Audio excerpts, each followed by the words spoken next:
નમસ્કાર. હોટ ટોપિકમાં હું ધ્વનિ આપનું સ્વાગત કરું છું. દર્શક મિત્રો, યુવા વસ્તીનો અર્થ થાય છે કાર્યશીલ વસ્તી. યુવાઓનો અર્થ થાય છે સાહસિકતા, જે મનમાં ધારે છે, જે વિચારે છે તે કરી બતાવવાની એક જે ક્ષમતા યુવાઓમાં હોય છે તે કદાચ અન્ય કોઈમાં નથી હોતી. સમાજમાં જો કોઈ બદલાવ લાવવો હોય, દેશને એક નવી દિશા તરફ લઈ જવું હોય તો એમાં યુવાઓનો સૌથી મોટો રોલ રહેતો હોય છે. આપને થશે કે આજે આ વાત કેમ કરવામાં આવી રહી છે, પરંતુ આજે આ વાત એટલા માટે કારણ કે આજે આંતરરાષ્ટ્રીય યુથ દિવસ છે. અને આંતરરાષ્ટ્રીય યુથ દિવસ એટલે કે યુવાઓની અંદર જે છુપાયેલી ક્ષમતા છે, જે છુપાયેલી તાકાત છે, તેને યોગ્ય દિશા ચીંધવા માટેનો એક યોગ્ય પ્રયત્ન આજના દિવસે કરવામાં આવે છે. શું એવું થવું જોઈએ, શું એવું કરવું જોઈએ કે જેથી યુવાઓ પોતાની અંદર છુપાયેલી ક્ષમતાને સમજી શકે? ભારત દેશની જો વાત કરવામાં આવે તો ભારત દેશ પાસે યુવાઓની સંખ્યા સૌથી વધારે છે. અને કહેવાય છે કે જે દેશ પાસે યુવાઓની સંખ્યા સૌથી વધારે હોય તો અહીંયા તેમનું ભવિષ્ય ઉજ્જવળ રહેતું હોય છે. પરંતુ એ ક્યારે શક્ય બને કે જ્યારે યુવા શક્તિનો ઉપયોગ અથવા તો કહી શકાય કે સદુપયોગ અહીંયા શક્ય બને. ત્યારે આજે આપણે એ જ મુદ્દા પર ચર્ચા કરવાના છીએ અને આ ચર્ચા માટે અત્યારે હાલ મારી સાથે જોડાઈ ગયા છે આરજે મેઘા અને સાથે વ્રજ ઘોડા કે જેઓ યુવા એક્ટિવિસ્ટ છે. બંને મહેમાનોનું સ્વાગત છે. થેન્ક યુ ધ્વનિ. Thank you. આરજે મેઘા, આપનાથી ચર્ચાની શરૂઆત કરવા માંગીશું. આજનો વિષય છે, આમ તો ઘણા બધા મુદ્દાઓ પર ચર્ચા થઈ શકે છે કારણ કે અલ્ટિમેટલી આજે જે વાત કરવાની છે એ યુથ વિશેની વાત છે. અને અત્યારે હાલ આપણે જોઈ શકીએ છીએ કે જે રીતે યુવાઓ પોતાની તાકાત દેખાડી રહ્યા છે અને એ સિવાય પણ કોઈ પણ દેશની જ્યારે વાત હોય ત્યારે આવનારો સમય લગભગ યુવાઓ નક્કી કરતા હોય છે. આપની પહેલી પ્રતિક્રિયા આજના દિવસ માટે? ધ્વનિ, આજનો દિવસ છે ને એ બહુ અદ્ભુત છે અને જે તે બહુ જ કરેક્ટલી કહ્યું કે આના બહુ જ બધા અલગ અલગ પાસાઓ છે જે આપણે વાત કરી શકીએ. પણ હાલ જે યુથ છે, જે ઇન્ડિયાની વસ્તી છે, તેમાં as we all know, needless to say કે મેક્સિમમ આખા વર્લ્ડમાં યુથ ઇન્ડિયામાં છે, એટલે કેટલો બધો પાવર છે. પણ ક્યાંક આના બે પાસાઓ મને વિચારમાં આવે છે કે એક બાજુ ઓલિમ્પિયન્સ છે તો એ બધા આપણને એટલા બધા અદ્ભુત રીતે ખુશ કરી દીધા. Looking at them it's so inspiring. જે પ્રકારની જર્ની છે, સ્પેશિયલી આપણી હોકી ટીમ, વિમેન્સ ટીમ જે છે કે મેન્સ ટીમ છે, એ લોકોનું બેકગ્રાઉન્ડ વાંચીને આપણા રૂવાડા ઉભા થઈ જાય કે oh my God, watt power. અને બીજી બાજુ ક્યાંક મને એવું લાગે છે કે એવું પણ લાગે કે બહુ જ મોટો વર્ગ એવો છે યુવા સખત ક્લુલેસ છે, ખોવાયેલા છે, જેમને કોઈ ખબર જ નથી. એટલે મને એવું લાગે છે કે આ યુથ ડે સેલિબ્રેટ તો 1999 2000 ની સાલમાં કે 99 ની સાલથી શરૂ થઈ ગયું છે બાય યુનાઇટેડ નેશન્સ. પણ એ દિવસનું મહાત્મ્ય જે છે ને એ ખરું શું હોવું જોઈએ કે યુથ જે છે તે એકદમ ફોકસ્ડ હોવો જોઈએ લાઈફમાં. તો મને એવું લાગે છે કે મેજોરિટી મારી આજુબાજુના યુથ જ્યારે હું નોટિસ કરું ને, ખાસ કરીને આ મિલેનિયલ જનરેશનને જ્યારે તમે નોટિસ કરો તો મને એવું ક્યાંક લાગે છે કે they are very badly impacted by social media. એટલે જે શોષાદી દુનિયા છે ને એનાથી એટલા બધા પ્રભાવિત થઈ ગયા છે કે તમારી આંખ સામે, આપણે પેલી ગુજરાતીમાં કહેવત છે કે લક્ષ્મી ચાંદલો કરવા ત્યારે તમારે મોઢું ધોવા ના જવાનું હોય. તો મેં મોસ્ટલી એવું નોટિસ કર્યું છે કે આમ ઓપોર્ચ્યુનિટી સરસ મળતી હોય પણ એમના ખુદના એક્સપેક્ટેશન્સ ઇન્સ્ટાગ્રામ પર સ્ટાર્સને જોઈને એટલા બધા મોટા હોય છે કે દે don't know how to grab that opportunity. એટલે સમવેર દેટ ઇઝ મિસિંગ. પણ માત્ર આપણે રવિન્દ્રનાથ ટેગોર ધ લેજન્ડ એમને યાદ કરીએ તો આયુ સોચતી હૈ ઓર જવાની કરતી હૈ. એટલે એ એક જે જઝ્બો જે છે એને યાદ કરીને પણ જો આપણે આમ માથું નીચે નાખીને મચી પડીએ ને તો ડેફિનેટલી એ જે પેલી રોઝી દુનિયા દેખાય છે ને એ આપણા હાથમાં આવી શકે. આપણી પોતાની ફ્યુચર જે છે ને આપણે રીતે કંડારી શકીએ. But I think somewhere the goal and the passion and the purpose is missing somewhere. Purpose એ જ હોય મારે ખૂબ પૈસા બનાવવા છે, એટલે એ જે આખો પર્પઝ હોય ને વેલ્યુ એડ કરવાનો સામાજિક રીતે કે પોતાની જાતને કે આજુબાજુના ઇકોસિસ્ટમને, એ ક્યાંક બહુ સખત ખરાબ રીતે મિસિંગ છે એવું મને લાગે છે. શું કહેવું છે એક તો આજના દિવસ પર, અને સાથે બીજી એક બાબત જે રીતે અહીંયા મેઘાએ વાત કરી સોશિયલ મીડિયાને લઈને, ત્યારે એ બાબત પર આપનું શું માનવું છે? અને સાથે અહીંયા બીજો પણ એક પોઈન્ટ લઈ લઈએ કે અત્યારના યુવાઓને ધ્યાનમાં આદર્શ તરીકે કોને રાખવા, કદાચ અહીંયા તેને લઈને પણ ઘણી બધી ગૂંચડામણ જોવા મળે છે. તો આ ત્રણેય બાબતો પર આપના મંતવ્ય શું છે? થેન્ક યુ સો મચ મને અહીંયા બોલાવવા માટે. મારે એક વસ્તુ પહેલા મારે કહેવી છે કે યુથ સૌથી પહેલા ચર્ચા કરતા પહેલા નક્કી કરીએ કે યુથ શું છે. યસ મારા માટે ઘણા બધા લોકો માટે એક યુથ એક નંબર છે, એક એજ છે કે તમે 25 બિલો છો તમે યુથ છો, તમે 35 બિલો છો તમે યુથ છો. પણ શું કામ? Youth is not a number, youth is not an age. Youth એક માઇન્ડસેટ છે. કરેક્ટ. તમે અહીંયાથી તમે યુથ છો તો તમે યુથ છો, રાઈટ? સો દેટ એટલે મારા મતે આપણા પ્રધાનમંત્રી પણ યુથ છે, હું પણ યુથ છું, અને જે લોકો માઇન્ડસેટથી યુથ છે, જે જવાન છે, જે એનર્જેટિક છે, તે યુથ છે. So first. સેકન્ડ, જે આપણે પર્પસની વાત કરીએ છીએ કે પર્પસ આજકાલ સોશિયલ મીડિયા લોકોનું અટેન્શન થઈ ગયું છે, તો હું એક વસ્તુ કહેવા માંગીશ કે સોશિયલ મીડિયા તો આજે આવ્યું, 10 વર્ષથી છે, 12 વર્ષથી છે. એની પહેલા પણ શું આપણને એવું નતું લાગતું કે યુથનું ફોકસ ડાયવર્ટેડ છે? આજે સોશિયલ મીડિયા છે, ગઈકાલે કંઈક બીજું હતું, કાલે કંઈક બીજું હશે. બટ ધ પોઈન્ટ ઇઝ કે જે સાયકોલોજીકલ જે તમારો એક યુથનું એક અટેન્શન હોવું જોઈએ, જે મેગા મેમે પરફેક્ટલી કીધું, એ ક્યાંક ને ક્યાંક મિસિંગ છે. પણ એની સાથે એક ઇન્ડિયા માટે એક બહુ મોટો અત્યારે ફેક્ટર છે, જે એક કોન્સેપ્ટ છે ડેમોગ્રાફિક ડિવિડન્ડ. એક એવું કહે છે કે આ ડિવિડન્ડ પીરિયડ છે ઇન્ડિયા માટે, કારણ કે ઘણા વર્ષો સુધી આપણી પાસે યુથ પાવર નહોતો. હવે એ જે 15-20 વોટ એવર જે ઇકોનોમિક્સ જે પ્રિડિક્ટ કરે છે, એ વર્ષનો પીરિયડ એવો છે કે 50% of the population is below 25 of age, right? તો એને ઇફ આપણે હ્યુમન કેપિટલના ઇન્ફ્રાસ્ટ્રક્ચર દ્વારા આપણે કંઈક મદદ કરી શકીએ, તો એ આગળ જઈને આ જે ડિવિડન્ડ પીરિયડ છે, આગળ જઈને તમારી પાસે ખૂબ બેનિફિટ મળશે. આજે જાપાન જોઈ લો.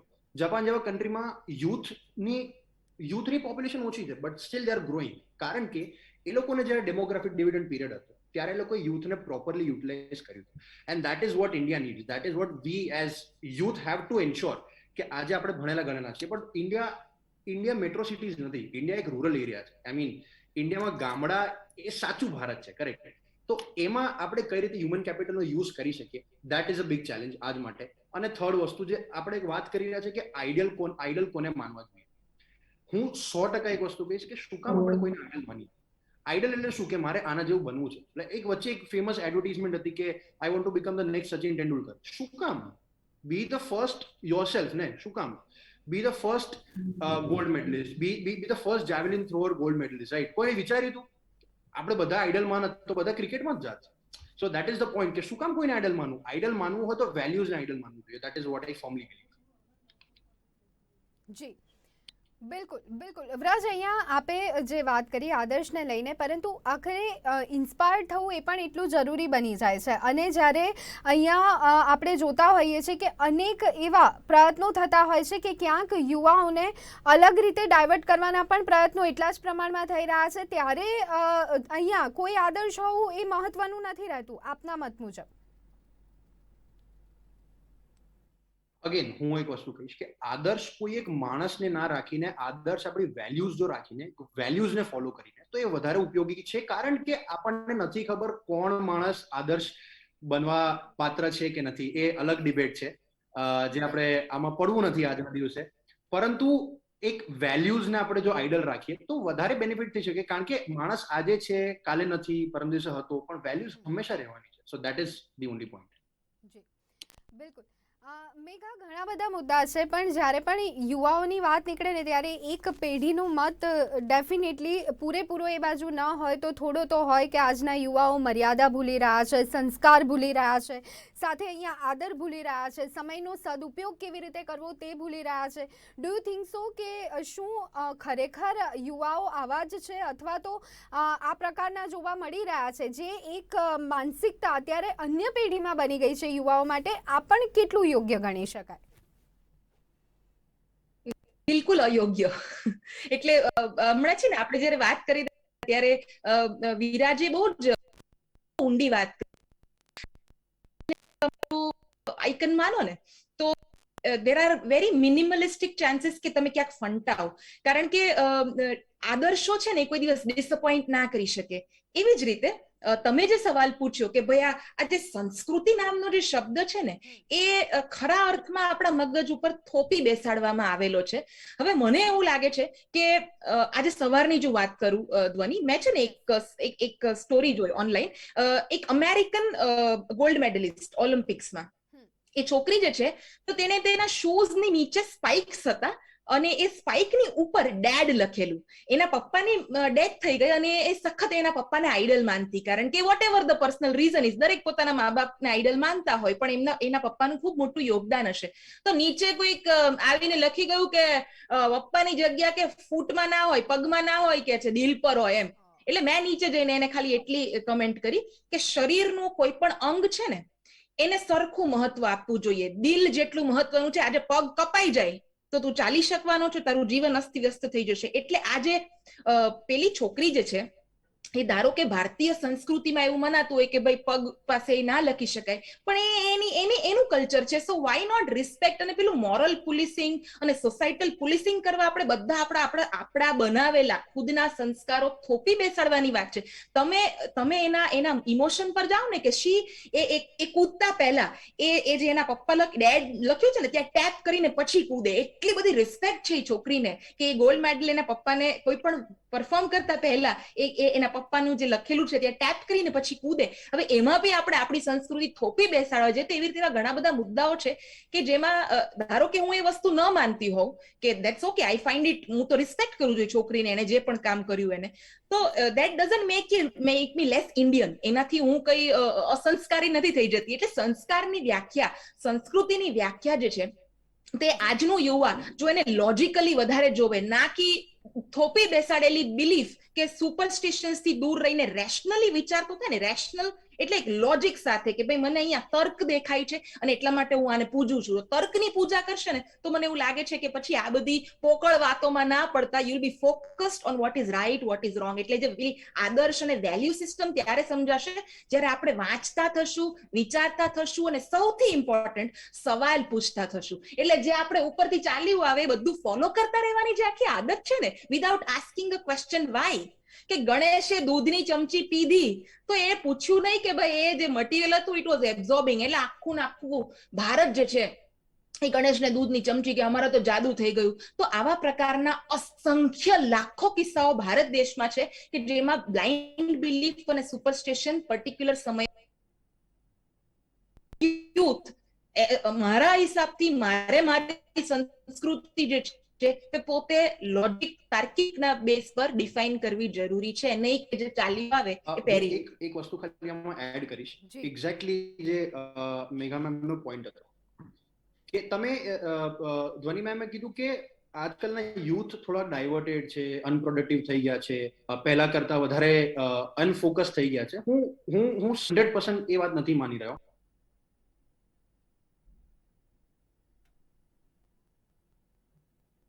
તો ડેટાની વાત તમને કહું તો એક આપણે ખાલી કહીએ છીએ કે આપણી સંસ્કૃતિ બગડી ગઈ છે, કે આપણે અનફોકસ થઈ ગયા છે. હું તમને એક સિમ્પલ ક્વેશ્ચન પૂછું. આજકાલ પેન્ડેમિકના ટાઈમમાં માસ્ક પહેરવામાં સૌથી વધારે કેરલેસ કોણ છે? યુથ છે કે અબાઉ 35 જનરેશન છે કે અબાઉ 50 જનરેશન છે? ચલો એનો આન્સર એક આપણી પાસે હોય. મને લાગે છે કે યુથ સૌથી વધારે માસ્ક પહેરે છે. નંબર 1 ડિસિપ્લિનની વાત કરીએ. સેકન્ડ, સાયન્ટિફિક ઇન્વેન્શન્સ આજકાલ વધારે થયા છે કે પહેલા જ્યારે યુથ હતા ત્યારે વધારે થયા છે? સાયન્ટિફિક ઇન્વેન્શનનો મતલબ એ નથી કે આપણી પાસે ટેકનોલોજી છે એટલે વધારે ઇન્વેન્શન કરીએ છીએ. જ્યારે ઉલટાનું વધારે ટેકનોલોજી હોય તો ઇન્વેન્શન કરવાનો સ્કોપ તમારી પાસે લિમિટેડ છે. સેકન્ડ, સો આજકાલ વધારે તમે ડેટાની વાત કરો, જીડીપી ગ્રોથની વાત કરો, તમે રિયલ જીડીપી ગ્રોથની વાત કરો, તો આજે આપણે યુથ વધારે છે ત્યારે જીડીપી ગ્રોથ શક્ય છે કે પહેલા જ્યારે આજ જે યુથ જનરેશન નથી રહી સોકોલ ડેટા પ્રમાણે એ લોકોના ટાઈમે હતું? તો આ જે સંસ્કૃતિ ને જે બધે કલ્ચર બગડી ગયો છે એ જે વાત આજકાલ જે થઈ રહી છે એ તમે ડેટા જોડે કમ્પેર કરશો ને,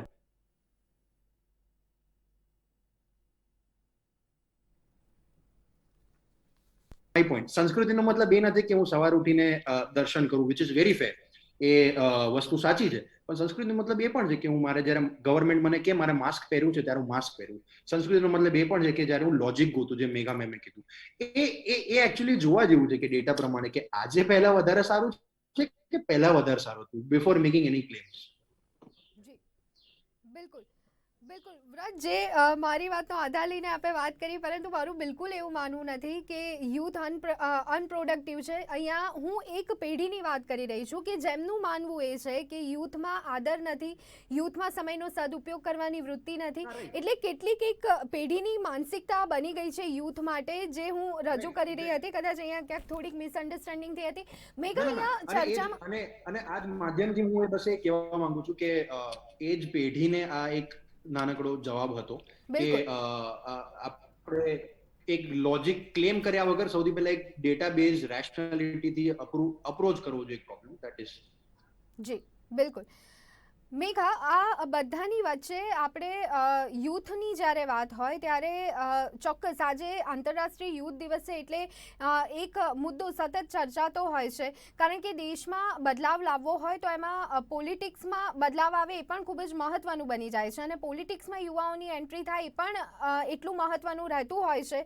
ત્યારે ખાસ કરી અને આ મુદ્દાને આપ કેવી રીતના જોઈ રહ્યા છો, અને સાથે કેટલાક ચોક્કસ કહી શકાય કે હિતોની સાથે સ્થપાયેલા જે સંગઠનો છે અને તેમની જે વૃત્તિ રહેતી હોય છે તે જે રીતે યુવાને ઇન્ફ્લુઅન્સ કરતા હોય છે, આ બાબતની ચર્ચા થવી આજે કેટલી જરૂરી આપ માની રહ્યા છો? 1000% જરૂરી. મને એવું લાગે છે કે બહુ બધા યુથ છે ને, અને not just youth, everybody in India એવું કહીને છૂટા થઈ જાય કે આઈ એમ એ પોલિટિકલ. એમ મને આ ચર્ચાઓમાં I am a political. I think that is wrong. That is a very પેલી ભાગેડી વૃત્તિ હોય ને, ભાગેડું, જેમાં એસ્કેપિસ્ટ બિહેવિયર કહેવાય ને, એમાં નંબર 1 કહેવાય. કારણ એનું એ છે ધ્વનિ કે એટલા માટે પોલિટિક્સની ચર્ચા એવરી ઇન્ડિવિજ્યુઅલ શુડ ડુ. એનું કારણ એ છે કે આજે મને મારા ઘરે રસોઈ કરતા બેન, મારા ઘરે કામ કરતા બેન, અને મને કામ આપતા દરેક મોટામાં મોટી કોર્પોરેટ્સ ઇન ઇન્ડિયા, એ બધાને આપણી policies made by the political leaders is going to affect.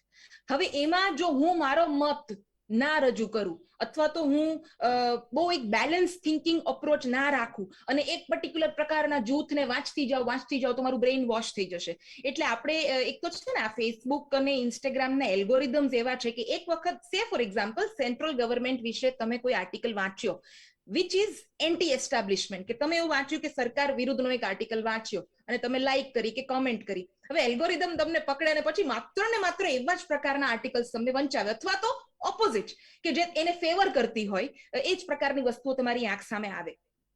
હવે તમે જો ખરેખર ઇન્ટેલિજન્ટ યુવાન હો અને એક પ્રોમિસિંગ યુવાન હો, તો તમારે તમારા ફેમિલીની આજુબાજુના કોઈ પણ વ્યક્તિના પોલિટિકલ ઓપિનિયન થી આકર્ષણમાં કે પ્રભાવમાં આવ્યા સિવાય પોતાનું એક પ્રોપર રિસર્ચ કરવું બહુ જરૂરી છે. ધારો કે આપણે જીડીપી ની વાત કરીએ તો જીડીપી વિશે 50 આર્ટિકલ પ્લસ અને માઇનસ 2 પ્રકારે લખાયેલા આર્ટિકલ વાંચો અને પછી તમે તમારું તર્ક લડાવો. એટલે મને એવું લાગે છે કે everybody should participate 100% when it comes to political opinion. ગઈકાલે મેં વાંચ્યું કે યુપી સરકારે એમને જે સજેશન્સ મળ્યા હોય ને, એમાં એવું ઇન્ટરનલી મિનિસ્ટર્સે સુઝાવ આપ્યા કે યુપીમાં જો 2 દીકરી હોય તો હજી એમને 3જું બાળક કરવાની એટલા માટે પરમિશન આપવી જોઈએ, કારણ કે એક દીકરો તો જોઈએ ને. અને એને પાછો એ ઠરાવ, એ સુઝાવ જે છે એને કન્સિડર કરવામાં આવે તો મારું તો ખૂન ખોલી ઉઠે કે આ વિકાસ છે, આ આપણે ઊંધી ગતિમાં વિકાસ કરવો છે, આપણે આવી વસ્તુ વિચારી પણ કેમ શકાય? એને વિશે એને ઠરાવ પાસ કરવાનું તો દૂર. હાઉ કેન વી બી સો રિગ્રેસિવ કે દીકરી આવે તો એ પહેલી દીકરી આવી, બીજી દીકરી આવી તો દીકરો જોઈએ. જો આપણે આટલા બધા કેમ, આ બધા મીરાબાઈ ચનુ જયારે ગોલ્ડ મેડલ લાવી ત્યારે તો બહુ જ ગમી આપણને, you know. So what my point is, hockey ટીમની ગર્લ્સે જયારે ઓસ્ટ્રેલિયાને ભૂંડી રીતે હરાવ્યું ત્યારે તો આપણે આમ ગદગદ છાતી ફૂલીને, હવે દીકરીઓ આવે તો ઇશ્યુ. એવું આપણે જે આખી પોલિટિકલ પ્રણાલી જે છે એમાં બધામાં પાર્ટિસિપેટ કરવું જરૂરી છે. Bit BJP, bit Congress, bit આપ ઓર બીટ એની પાર્ટી. પણ તમને લોજિકલી શું લાગે છે એના વિશે આપણો ઓપિનિયન આપવો જ જોઈએ, જે ખરેખર સાચું હોય ને વાંચવું જોઈએ. વાંચનની એટલી બધી અદ્ભુત રીતે કમી છે અને મને એવું લાગે છે કે દેટ ઇઝ વન. અને બીજું કે જ્યારે યુવાઓની વાત આવે તો અત્યારે સૌથી મૂળ સળગતો મુદ્દો કયો છે ધ્વનિ, કે ભાઈ યુવા વર્ગ પાસે નોકરી નથી. APJ Abdul Kalam, the best president that India has got ever, હવે એમણે શું કીધું કે નોકરી શોધવા વાળા કરતા જે નોકરી ક્રિએટ કરે ને, પેદા કરી શકે ને, એવા યુવાનોની જરૂર છે. યુવા વર્ગ વિશે એમણે એમનું આ બહુ ફેમસ કોટેશન છે, આપણે એમનું વાંચ્યું હોય બુક્સ ને એમના કોટ્સ તો ખબર પડે. તો મને એવું થાય છે કે ઇનોવેશન, કંઈક નવું કરવું, કંઈક જુદું કરવું ને એમાં મચી પડવું, રચ્યા પચ્યા રહેવું. તો 2021 યુથ ડે ની ઇન્ટરનેશનલ થીમ દર વર્ષે ચેન્જ થતી હોય, તો આ વર્ષે જે થીમ વાંચી સવારે છાપામાં, that was about transforming the food system, કે યુથ એવા ઇનોવેશન લાવે કે જે માત્ર હ્યુમન્સ નહીં પણ પ્લેનેટમાં વસતી દરેક બાયોડાયવર્સિટી, પ્લાનેટરી હેલ્થને ફાયદા થાય. તો જે દરેક પ્રકારની જે જૈવિક ઓર્ગેનિઝમ જે પણ અર્થ પર હોય એનું રક્ષણ કરવામાં ઇન્ક્લુઝિવ એક બિહેવિયર, કે આપણે માત્ર આપણું ના વિચારીએ પણ ઓવરઓલ આખા વિશ્વમાં વસતી દરેકે દરેક જીવિત વ્યક્તિ વસ્તુ દરેકની વિચારીએ તો મને એવું લાગે છે કે ઇન્ક્લુઝિવ સપોર્ટ મેકેનિઝમ આખું ડેવલપ કરવાની સરસ મજાની વાત કરી તો who can do that. Climate ચેન્જની વાત કરો, environment, health, food, social inclusion, કે ભેદભાવ ના રાખીએ, તું મુસ્લિમ છો તું દલિત છો હું મહાન છું ને, કોણે કીધું ભાઈ? આ બધું આપણે જ બનાવેલા ફાટાઓ છે. So let's behave like we are one. Ultimately we are humans on this earth as one family. તો મને લાગે છે કે ગ્લોબલ અપ્રોચ, સંકુચિત માનસિકતાથી બહાર નીકળી અને આ બધા જો યુથ સારું પોઝિટિવ નફરત કરવાનું જો બંધ નહીં કરે ને યુથ, તો બહુ નીચા જશે. કારણ કે અમુક વખત કોમેન્ટ્સ વાંચતી હો ને ધ્વનિ, અમારું ફ્રસ્ટ્રેશન આવે કે યાર આવું બ્રેઇન વોશિંગ હોય યાર, તમે કઈ લેવલે નીચે જઈ શકો છો લખવામાં. એટલે આ બધી વસ્તુને વિચારતા I think we should take this issue forward. જી બિલકુલ. વ્રજ, આપ આ વાતમાં કંઈ એડ કરવા માંગશો કે કેમ? અને સાથે બીજી એક બાબત કે બદલાતી જતી સરકારોના જે પ્રયત્ન યુથ માટે રહ્યા હોય છે, એક તો આ બાબતે આપ શું કહેવા માંગશો? અને વર્તમાન સરકારના જે પ્રયત્ન અલગ અલગ રીતે હંમેશા ક્યાંક ને ક્યાંક યુથને ઉપર લાવવા માટે જે કામગીરી કરવામાં આવી રહી છે, શું આપ આ વાત સાથે આપ સંમત થઈ રહ્યા છો? જી, પહેલી વાત તમારે કેવી છે કે જે આજકાલ સરકારમાં, જેમ મેઘા મેમે કીધું કે opinion is very important. Opinion ખૂબ જ ઇમ્પોર્ટન્ટ છે આજકાલ માટે, પણ એનાથી પણ વધારે ઇમ્પોર્ટન્ટ મારા મતે છે કે તમે લેફ્ટિસ્ટ કે રાઇટિસ્ટની ડિબેટમાં પડ્યા કરતા તમે સેન્ટ્રલ અપ્રોચ રાખો. જેનું જે સાચું છે એનું સાચું છે, જેનું જે ખરાબ વસ્તુ છે ખરાબ વસ્તુ છે, એ બોલતા સંકોચાવ નહીં. હું આજે કહું કે મને ફલાણા સરકારની વાત ગમી તો લોકો મને ટેગ મારી દે છે કે ભાઈ આ તું અંધભક્ત છે. કાં તો હું કોઈ બીજા સરકારની કંઈક વાત કરું, ઓપોઝિશન પાર્ટી, તો લોકો મને કહે છે તું આ ફલાણા બુદ્ધિ વગરના માણસો. સો that is one central approach. હવે આની પાછળની જયારે વાત કરીને લેફ્ટિસ્ટ અને રાઇટિસ્ટ, એ ડિબેટ આજની નથી, વર્ષોથી ચાલી રહી છે. જે કોન્સેપ્ટમાં જે એકચ્યુઅલમાં પાછળ કોણ છે, ઘણી બધી બુક્સ છે. એવું કહેવાય છે કે તમે મને તમારું સોશિયલ મીડિયા આપો, હું તમને કહીશ કે તમે કેવા માણસ છો. કારણ કે we can read your mind through social media is not about what people are showing it to us, it is about what we are searching, right? જેમ મેં કીધું, એલ્ગોરિધમ ફેસબુકનું એવું જ છે કે કોઈ પણ સોશિયલ મીડિયાનું, કે તમે જે વાંચવું છે ને એ તમને તમારી ઉપર હેમર કરવામાં આવશે ને એવી રીતે કે તમારું બ્રેન વોશ થઈ રહ્યું છે. સો ધીસ લેફ્ટિસ્ટ રાઇટિસ્ટ કોન્સેપ્ટ એ આના કારણે વધી રહ્યું છે.